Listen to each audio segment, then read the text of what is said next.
Syederalun Badan Meteorologi, Klimatologi dan Geofisika atau BMKG mengeluarkan peringatan dini terkait potensi cuaca ekstrim yang diperkirakan melanda Provinsi Aceh dalam 3 hari ke depan, mulai dari hari ini 26 hingga 28 November 2025. Pada 26 November 2025, BMKG mencatat Aceh berpotensi mengalami angin kencang, terutama pada wilayah yang berada di pesisir dan dataran rendah.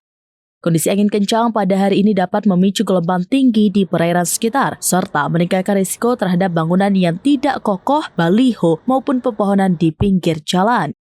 Sementara itu, pada 27 November 2025 diprediksi menjadi hari dengan cuaca paling ekstrim dalam periode 3 hari tersebut. BMKG memperkirakan akan terjadi hujan lebat hingga sangat lebat disertai angin kencang di berbagai kabupaten kota di Aceh.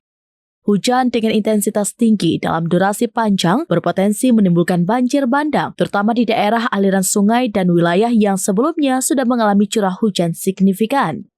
Dengan meningkatnya potensi cuaca ekstrim, masyarakat dihimbau untuk tetap waspada, mengurangi aktivitas berisiko dan mengikuti arahan resmi dari BMKG maupun pemerintah daerah agar dapat meminimalkan dampak yang mungkin terjadi.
Download Tribun X sekarang, menghadirkan lokal menjadi Indonesia.